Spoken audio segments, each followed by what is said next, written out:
L निनोचं संकट ओळखून या IAS अधिकाऱ्याने संपूर्ण गडचिरोलीला आधीच सज्ज केलं. गडचिरोली जिथील आयुष्य मोठ्या प्रमाणावर पावसावर अवलंबून आहे, पण यंदा एल निनोमुळे पाऊस कमी पडण्याचा इशारा मिळाला.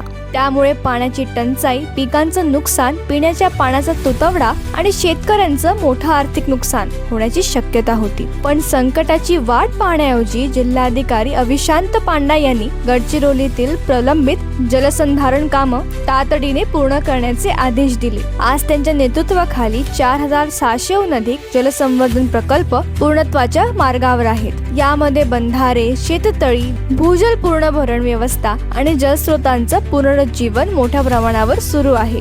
यासोबतच 1000हून अधिक सिंचन प्रकल्पही पूर्ण केले जात आहेत, जेणेकरून पाऊस कमी झाला तरीही शेतकऱ्यांच्या पिकांना पाण्याची कमतरता भासू नये. इतकंच नाही, तलाव, ओढे आणि जलाशयांमधून सुमारे 7.5 लाख घनमीटर गाळ काढण्यात आला आहे, जेणेकरून पावसाचं अधिकाधिक पाणी साठवता येईल. त्यांचं काम फक्त जलसंधारणापुरतं मर्यादित राहिलं नाही. स्थानिक ग्रामस्थांच्या सहभागातून पिण्याच्या पाण्याची उपलब्धताही सुधारली जात आहे. काही दुर्गम गावांमध्ये महिलांना पाणी आणण्यासाठी पूर्वी अनेक किलोमीटर पायी चालावं लागत होतं. आता मात्र सौर ऊर्जेवर चालणाऱ्या जलपुरवठा यंत्रांमुळे पाणी त्यांच्या घरापर्यंत पोहोचत आहे. या दूरदृष्टीची 2025 मध्ये राष्ट्रीय पातळीवर दखल घेण्यात आली, कारण दुष्काळाची सुरुवात पाणी संपल्यावर होत नाही, ती सुरू होते वेळेवर तयारी न केल्याने. आणि गडचिरोलीने वेळीच तयारी करण्याचा मार्ग निवडला आणि हाच निर्णय आज गडचिरोलीला वेगळं ठरवतो. तुमच्या मते भारतातील इतर जिल्ह्यांनाही अशीच पद्धत स्वीकारायला हवी का? तुमचं मत कॉमेंट्स मध्ये नक्की सांगा.